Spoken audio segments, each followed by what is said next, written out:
Hello, everybody. Welcome to your asynchronous lesson for Friday, April 23rd. So I'm just going to talk you through kind of what you're doing today, and then all you need to do is complete the self-paced Nearpod, and then you'll do the exit ticket for source A, and then you'll read source B. And all that is due by Wednesday when we see each other next. So the first thing you're going to do is in the self-paced Nearpod, you're just putting up whether you agree or disagree with source A. So for those of you who are doing prompt 1, that was the case for working with your hands article.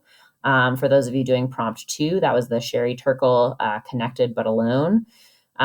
So you are opening up that classwork. So first of all, open up the April 21st classwork, post on the collaborate board whether you agreed or disagreed with the argument from that source and why. Basically, was their argument convincing? Did they use effective evidence? In your own experience, is their argument true? Right? So like, especially with the Sherry Turkle one, the technology one, you guys have a lot of experience with this. So in your experience, is their argument true? So you should post on the collaborate board, I agree with Sherry Turkle because blank, or I agree with Matthew Crawford, who is the author of the other one, because blank.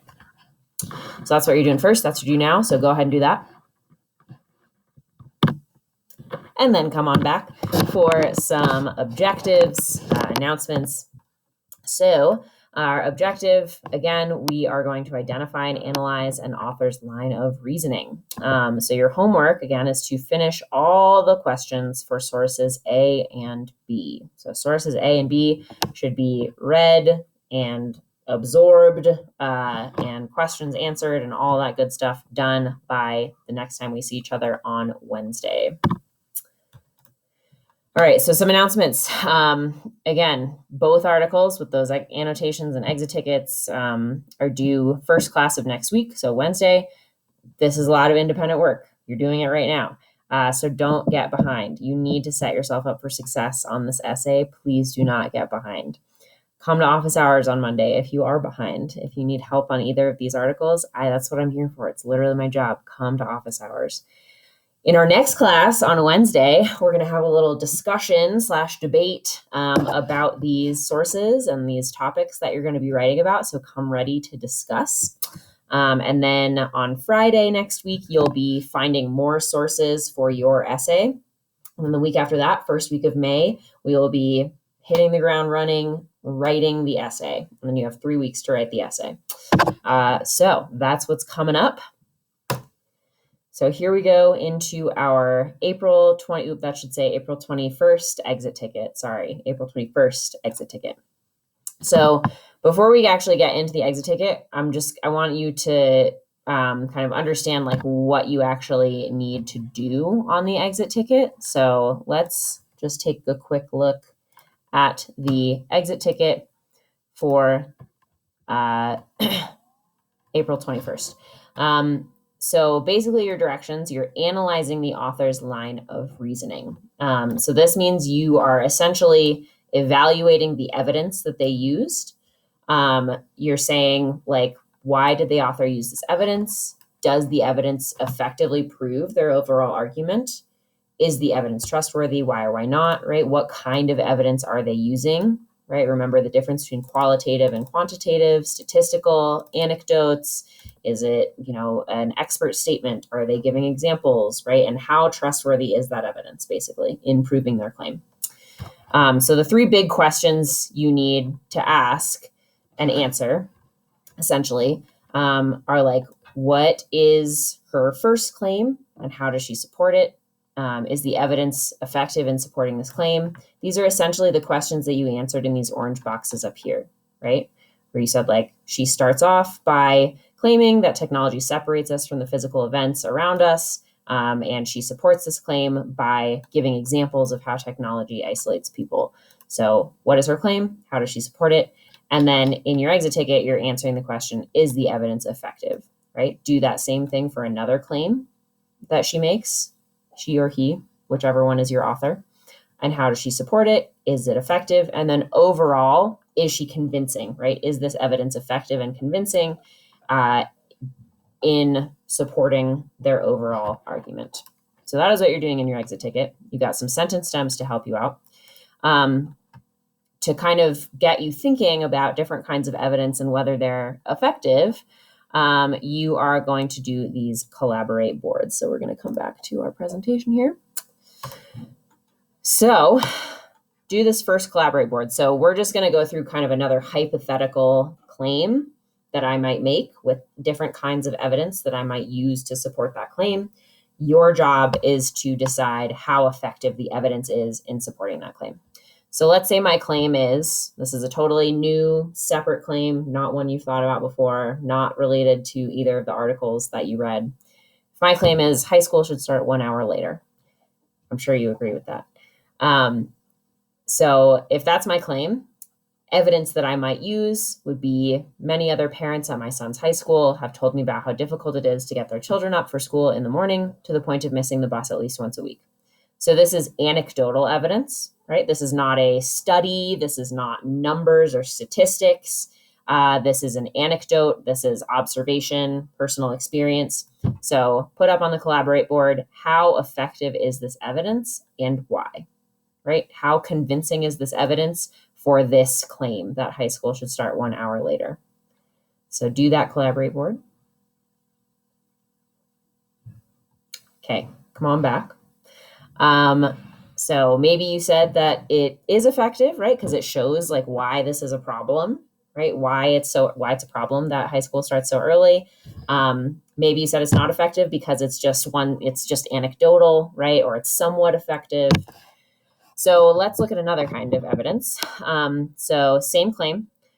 What if my evidence was a study of Seattle high school students, and this is true, this is a real study, found that pushing their school start time 1 hour later resulted in an average increase of 4.5 points in their final grade in a biology class. How effective or convincing is this evidence in supporting this claim? Is it more or less effective than the previous evidence, and why? So answer that collaborate board. Okay, so maybe you said that it is more effective because it is hard data to back up the claim. Maybe you said it's, very effective because it, really shows like, a real reason why this claim is true, something like that, right? So this is statistical evidence from a tier 1 source, right? An academic study.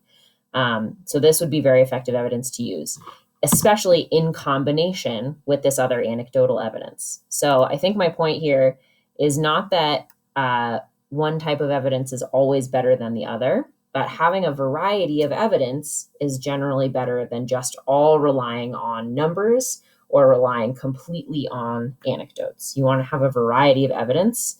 So when you're evaluating your sources, you should be thinking, okay, are they just using anecdotes here?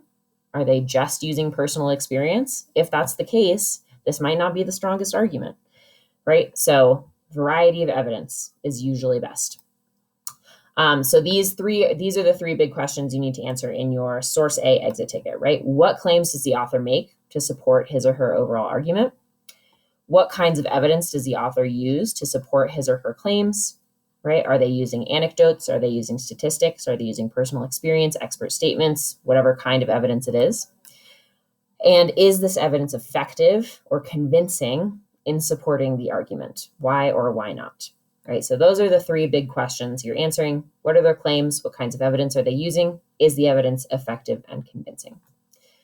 So this is a model analysis of line of reasoning that you can use in order to write your own. So I'm naming the claims, right? The author starts by claiming that teens don't naturally wake up early. She supports this claim by providing an anecdote. So I'm naming the kind of evidence that she is using. And I'm saying why the evidence is effective. So while this claim is anecdotal, it effectively conveys the struggle that families face due to early school days. She then asserts, so this is like claim number 2, that the health and academic benefits of a later school day outweigh the costs, supporting this claim with a study from Seattle high schools. The statistical evidence is effective because it backs up her anecdotal evidence with hard data. Overall, the author effectively supports her claim. So use this model. Go ahead and do the exit ticket now for your source A. So go do the exit ticket for source A right now. Use this model to help if you need. Remember, these are the 3 big questions you're answering. So if you want to write these down, do that. Go to the exit ticket. Okay, so hopefully you did the exit ticket. Turn in source A. Turn in source A after you've completed the exit ticket. Turn in source A right now. And take a break. Take a brain break. Okay, you're back from your break. So the last step here is to open up the April 23rd classwork, so source B for your prompt. And again, you're just answering the questions in the orange boxes. You should also annotate for important ideas. There is no exit ticket for source B. So all you're doing is reading the source and just kind of breaking it down in a similar way, right? What are the author's main claims? How are they backing up those claims? So that is your work for the rest of today. This is due on Wednesday. So if you want to wait and do this, over the weekend, fine, whatever. Come to office hours if you are behind, though. All right, that is all. Have a great rest of your day. Enjoy your weekend. I will see you on Wednesday.